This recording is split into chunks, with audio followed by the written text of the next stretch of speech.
Hello everyone, সবাই কেমন আছো? আশা করি ভালো আছো আর আমিও খুব ভালো আছি। অনেক দিন পর তোমাদের সামনে একটা মিনি ব্লগ তোমাদের সাথে শেয়ার করছি। তো দেখতেই পাচ্ছ শিব পার্বতীর মূর্তি। তো হ্যাঁ, শিবরাত্রির দিন আমি একটু শ্যুট করেছিলাম, সেটাই তোমাদের সাথে শেয়ার করছি। এটা আমাদের পাড়ার মন্দির। এখানে প্রত্যেক বছরই শিব পার্বতীর প্রতিমা পুজো হয়। তো এখানে পুজো হতে একটু লেট হবে, তাই ভাবলাম যে একটু ঘুরে আসা যাক। তো আমরা চলে এসেছি এখানে মুক্তিধাম। প্রায় ২ বছর পর এসেছি মুক্তিধাম। তো আমি আর আমার ফ্রেন্ড এসেছি, আমি বললাম চল একটু ঘুরে আসি। ও বললাম যে চল তাহলে ঘুরে আসি, দেখাও যাবে। আর বিশ্বাস করো যে প্রথম আমি যে এখানে থাকি মানে এখানে আমার জন্ম, কিন্তু ফার্স্ট আমি আর দেখলাম যে এতটাই মুক্তিধামে এতটাই ভিড় হয়, সবাই জল ঢালতে আসে। কি সুন্দরভাবে সাজিয়েছে তোমরা দেখতে পাচ্ছ। আর ভীষণ সুন্দর আমি মানে যা শুনলাম ওখানে, যে বাইরে থেকেও নাকি সব ভক্তরা জল ঢালতে আসে। আর এখানে এই জাহ্নবীকে দেখো, এই যে পাশেই শিব মন্দির, এখানে সব গান বাজছে, ঠাকুরের গান বাজছে। আর আনভি তো যেখানেই গান শুনবে ওখানেই নাচতেও ব্যস্ত। তো এই যে নাচছে। আর আমার ফ্রেন্ড গেছে ওর ছেলেকে নিয়ে, বললাম যে তুই আগে যা দর্শন করে, তারপরে আমি যাব। ততক্ষণ আমার মেয়ে একটু ডান্স করে নেক এখানে। আর এই যে সামনেটা দেখছো একদম নিচে মাঠটা, ওটা হচ্ছে মহাশ্মশান। তো প্রায় ২ বছর পর এখানে আসা হলো। তো ভালোই লাগলো, মনটাও খুব মানে ভালো লাগলো দেখে, এত মানুষের ভক্তের সমাগম হয়েছে। আর এই যে এখানে সব লাইন দেওয়া আছে, সব লাইন দিয়েছে ঠাকুরের মাথায় জল ঢালার জন্য। আর এই যে আমার ফ্রেন্ডের ছেলে, ও ভীষণ দুষ্টুমি করছে। তো দুজনকে ধরেছিলাম আমি।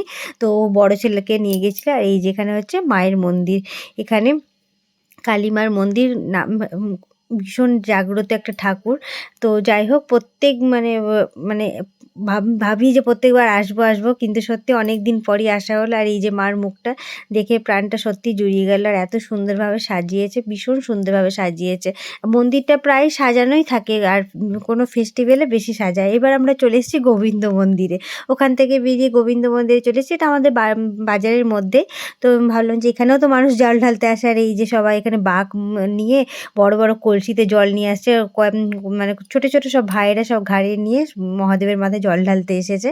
তো ব্যান্ড পার্টি নিয়ে এসেছে। আনভি তো ভীষণ মজা, সেই ব্যান্ড পার্টির আওয়াজ শুনেও আনভি ওখানে ডান্স করতে শুরু করেছে। তো যাই হোক, আর এই যে আমার ফ্রেন্ডের বড় ছেলে, তো আমরা একটু বসেছিলাম, ভাবলাম যে একটু পুজোতে তো দেরি আছে, তো এখানটায় একটু সময় কাটিয়ে নিই।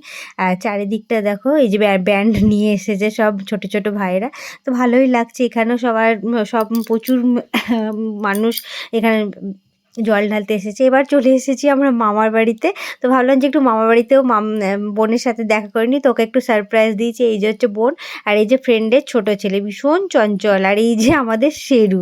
আর এই যে সবাই আমরা বসে আছি, আনভিও চুপচাপ বসে আছে। আর এই যে ফ্রেন্ডের ছোট বাচ্চা, কি বলবো, এত দুষ্টুমি করছিল, তো ওকে সবাই দেখছে। আর এই যে শেরু চুপচাপ বসে আছে।